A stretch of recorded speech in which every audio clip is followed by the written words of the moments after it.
জয় হিন্দ বন্ধুরা। প্রতি বছর প্রায় কয়েক লক্ষ ভারতীয় দারিদ্র্য সীমার নিচে চলে যায় কোনো বড় অসুখের চিকিৎসা খরচের জন্য, এবং এই চিকিৎসা খরচের একটি বড় অংশ ব্যয় হয় বা একটি মোটা অঙ্কের টাকা ব্যয় হয় শুধুমাত্র ওষুধ কেনার জন্য। প্রতি বছর ভারতীয়রা প্রায় 3 লক্ষ কোটি টাকারও বেশি শুধুমাত্র চিকিৎসার পেছনে খরচ করে থাকে, এবং এই টাকার অর্ধেকেরও বেশি অংশ খরচ হয় শুধুমাত্র ব্র্যান্ডেড ওষুধ কেনার জন্য। তবে এই ওষুধের পেছনে খরচা ভারতীয়দের অনেকাংশেই কমে যাবে যদি ভারতীয়রা ব্র্যান্ডের দামি ওষুধ কেনার পরিবর্তে জেনেরিক মেডিসিন ব্যবহার করা শুরু করে। বর্তমানে কিন্তু আমেরিকার মতো পুঁজিবাদী দেশও ব্র্যান্ডেড ওষুধের জায়গায় জেনেরিক মেডিসিনের প্রতি বেশি গুরুত্ব আরোপ করছে, যার ফলে কিন্তু আমেরিকার নাগরিকদের ওষুধের পেছনে খরচা অনেকাংশেই কমে যাচ্ছে। কিন্তু ভারতবর্ষে ডাক্তারেরা নিজেদের প্রেসক্রিপশনে এই জেনেরিক মেডিসিনকে লিখতে চায় না, ওষুধের দোকানগুলো এই জেনেরিক মেডিসিন বিক্রি করতে চায় না, এবং সর্বোপরি ভারতীয় সরকারের কিন্তু সঠিক কোনো পলিসি নেই এই জেনেরিক মেডিসিনকে নিয়ে। তাহলে আজকের এই ভিডিওতে আমরা জানার চেষ্টা করব এই জেনেরিক মেডিসিন কি, কেন জেনেরিক মেডিসিনের দাম এত কম, এবং সর্বোপরি ভারতের বাজারে কেন জেনেরিক মেডিসিনের সেরকম কোনো চাহিদা নেই। এই সবকিছু নিয়ে আপনাদের সঙ্গে আমি বিস্তারিত আলোচনা করব। কিন্তু তার আগে আমি আপনাদেরকে অনুরোধ করতে চাই যে আমার এই ভিডিওগুলো যদি আপনাদের ভালো লেগে থাকে তাহলে আমাকে সমর্থন করার জন্য আমার এই চ্যানেলটিকে অবশ্যই সাবস্ক্রাইব করে নেবেন। এটা আপনার জন্য সম্পূর্ণ ফ্রি হলো, এটা আমার কাছে ভীষণ রকম ভাবে গুরুত্বপূর্ণ। তো চলুন এবার ভিডিওটি শুরু করা যাক। इस दवा घोटाले का संबंध आपसे है, हमसे है, देश के सभी लोगों से। India's multi-billion-dollar drug industry has been hit by a ban on 700 generic drugs. The EU regulator alleges that clinical trials on the drugs were... federation of medical and sales representatives association of India ने दवा company पर आरोप लगाया कि उसने डॉक्टरों को घूस दी थी ताकि वे मरीजों को डोलो दवा खाने की सलाह दें। आज भारत दुनिया में जेनरिक दवाइयों का सबसे बड़ा एक्सपोर्टर है।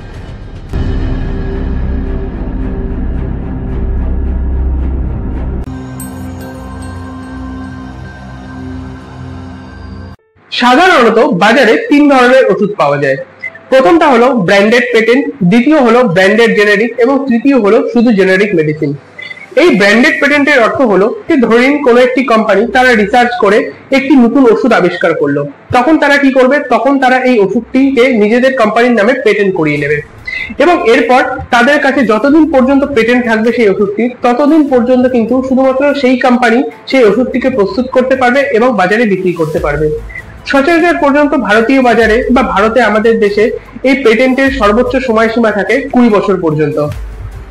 দ্বিতীয় হলো ব্র্যান্ডেড জেনারিক।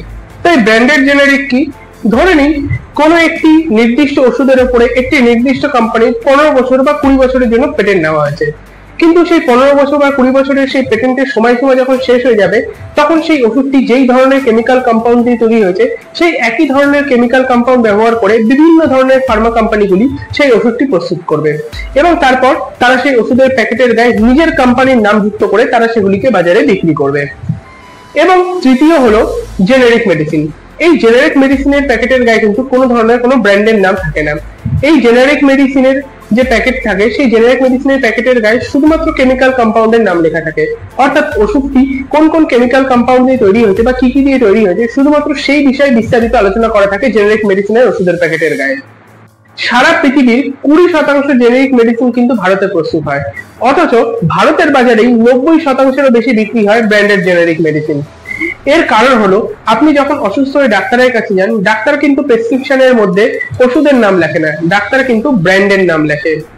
ধরে নিন আপনার জ্বর হলো এবং আপনি ডাক্তারের কাছে গেলেন, ডাক্তার আপনার প্রেসক্রিপশনে কিন্তু এই ওষুধটিকে ক্যালপল 650 নামে লিখবে, ডাক্তার কিন্তু কখনোই এই ওষুধটির আসল নাম অর্থাৎ প্যারাসিটামল লিখবে না। এবং এর ফলে কিন্তু ডাক্তার যদি শুধু ওষুধের নাম লিখতো তাহলে তো আপনি যে কোনো ব্র্যান্ডের প্যারাসিটামল বা যে কোনো জেনেরিক প্যারাসিটামল খেয়ে সুস্থ হয়ে যেতে পারতেন। বেশিরভাগ ফার্মা কোম্পানিগুলো কিন্তু ওষুধের কেমিক্যাল কম্পাউন্ডে সামান্য কিছু পরিবর্তন ঘটিয়ে একটি ব্র্যান্ডেড জেনারিক মেডিসিনকে ব্র্যান্ডেড পেটেন্ট মেডিসিনে বানানোর চেষ্টা করে, এবং যার ফলে সেই ওষুধটির দাম বহুগুণ বেড়ে যায়। অর্থাৎ বুঝতেই পারছেন, প্রথমে রিসার্চ করে একটি ওষুধ তৈরি করা, তারপর সেই ওষুধের পেটেন্ট নেওয়া, এবং তারপর সর্বোপরি পেটেন্ট পাওয়ার পর সেই ওষুধটিকে বাজারে সর্বত্র প্রচার করা অর্থাৎ অ্যাডভার্টাইজমেন্ট করা, এই সবকিছুর পেছনে কিন্তু প্রচুর টাকা খরচা হয়ে যায় ফার্মা কোম্পানিগুলোর। আর এই সব কিছুর জন্যই কিন্তু ব্র্যান্ডেড মেডিসিনের দাম জেনারিক মেডিসিনের তুলনায় প্রায় 80 গুণের মতো বেশি হয়ে যায়। অর্থাৎ আমাদের বাজারে যদি একটি ব্র্যান্ডেড মেডিসিনের দাম হয় 100 টাকা, তাহলে তার তুলনায় কিন্তু একটি জেনেরিক মেডিসিনের দাম হবে মাত্র 20 টাকা। তবে ব্র্যান্ডেড মেডিসিনের প্রচারে কিন্তু আমাদের দেশের বেশ কিছু ডাক্তারেরও একটি বড় ভূমিকা থাকে। বেশ কিছু ডাক্তারেরা শুধুমাত্র কমিশনের জন্য একটি নির্দিষ্ট রোগের জন্য একটি নির্দিষ্ট ব্র্যান্ডেরই ওষুধ বারবার প্রেসক্রাইব করতে থাকে। এছাড়াও বেশ কিছু ব্র্যান্ডেড ফার্মা কোম্পানিগুলো কিন্তু বিভিন্ন ওষুধের দোকানকেও ভালো প্রফিট মার্জিন দিয়ে থাকে, এবং সেই কারণেই কিন্তু বেশিরভাগ ওষুধের দোকান এমন রয়েছে যারা কিন্তু যেই কোম্পানির ওষুধ বিক্রি করে বেশি পরিমাণ প্রফিট মার্জিন পায়, তারা শুধুমাত্র সেই কোম্পানিরই ওষুধ বিক্রি করতে বেশি পরিমাণে আগ্রহ দেখিয়ে থাকে। এবং আপনি হয়তো কখনো না কখনো ওষুধের দোকানে গিয়ে এটা নিশ্চয়ই শুনেছেন যে ওষুধের দোকানদার আপনাকে বলে যে আমার কাছে এই ওষুধটি এই কোম্পানির নেই, কিন্তু অন্য একটি কোম্পানি রয়েছে, দুটো ওষুধই একদম সেম কাজ করবে, তো আপনি নিয়ে যান। এটা কিন্তু এই জন্যই হয়ে থাকে। কিছু সময় আগে এনএমসি বা ন্যাশনাল মেডিকেল কাউন্সিল একটি নয়া নিয়ম জারি করেছিল। এই নয়া নিয়মে বলা হয়েছিল ডাক্তারদের কিন্তু নিজেদের প্রেসক্রিপশনে জেনারিক মেডিসিনকে প্রেসক্রাইব করতেই হবে, এবং তারা যদি এই কাজটি না করে তাহলে তাদেরকে শাস্তি দেওয়ারও কথা বলা হয়েছিল, এমনকি তাদের লাইসেন্স রদ হয়ে যেতে পারে, এই বিষয়টিকেও কিন্তু সামনে রাখা হয়েছিল। তবে স্বাভাবিকভাবে এই সিদ্ধান্তে অখুশি ছিল ভারতের ডাক্তারদের সবচেয়ে বড় অ্যাসোসিয়েশন আইএমএ বা ইন্ডিয়ান মেডিকেল অ্যাসোসিয়েশন। তাদের বক্তব্য ছিল ডাক্তাররা যদি কোনো একটি রোগীকে জেনারিক মেডিসিন প্রেসক্রাইব করে, তারপর রোগীটি সেই প্রেসক্রিপশন নিয়ে যখন ওষুধের দোকানে যাবে, তখন কিন্তু ওষুধের দোকানদার সেই রোগীটিকে কোনো না কোনো ব্র্যান্ডেড কোম্পানির মেডিসিন ধরিয়ে দেবে, এবং হতে পারে সেই ব্র্যান্ডেড কোম্পানির মেডিসিনে এমন কিছু কেমিক্যাল কম্পাউন্ড থাকবে যেটা সেই রোগীর জন্য একদমই হিতকর হবে না। এবং আপনি যদি গুরুত্বের সঙ্গে ভাবনা চিন্তা করেন তাহলে বুঝতে পারবেন এই কথাটা কিন্তু একদমই ফেলে দেওয়ার মতো নয়।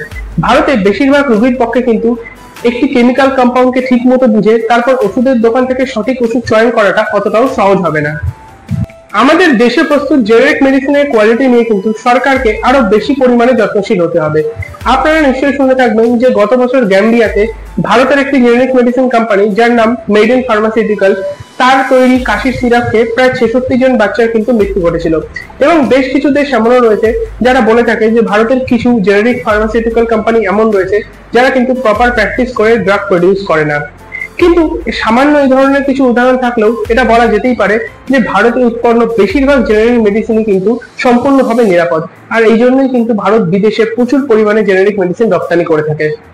বর্তমানে সরকারি উদ্যোগে ভারতের বেশ কিছু শহরে প্রধানমন্ত্রী জন ঔষধি কেন্দ্র তৈরি করে কিন্তু সাধারণ মানুষকে কম দামে ভালো জেনারিক মেডিসিন দেওয়ার চেষ্টা করা হচ্ছে। তবে আপনি যদি এরপর কখনো ডাক্তারের কাছে যান, আপনি ডাক্তারকে এটা অনুরোধ অবশ্যই করবেন যে ডাক্তার যেন আপনার প্রেসক্রিপশনে ব্র্যান্ডেড মেডিসিনের জায়গায় জেনারিক মেডিসিনের নাম লেখে। কিন্তু তার আগে আপনাকে অবশ্যই এটা জেনে নিতে হবে যে আপনার শহরে বা আপনার জেলায় জেনারিক মেডিসিন কোথায় পাওয়া যায়। এটা নিঃসন্দেহে আপনার জন্য যথেষ্ট পরিমাণে সাশ্রয়ী হবে। আজকের এই ভিডিওটি কেমন লাগলো সেটা আমাকে কমেন্ট করে অবশ্যই জানাবেন। ভালো লাগলে একটি লাইক অবশ্যই করে দেবেন, এবং আজকের এই ভিডিওটিকে আপনার সকল পরিচিত এবং আপনার সকল আপনজনদের মধ্যে শেয়ার অবশ্যই করবেন। বিশেষত গরিব মানুষদের মধ্যে অবশ্যই শেয়ার করে দেবেন, যাতে চিকিৎসা তাদের জন্য কিছুটা সহজলভ্য হয়ে উঠতে পারে।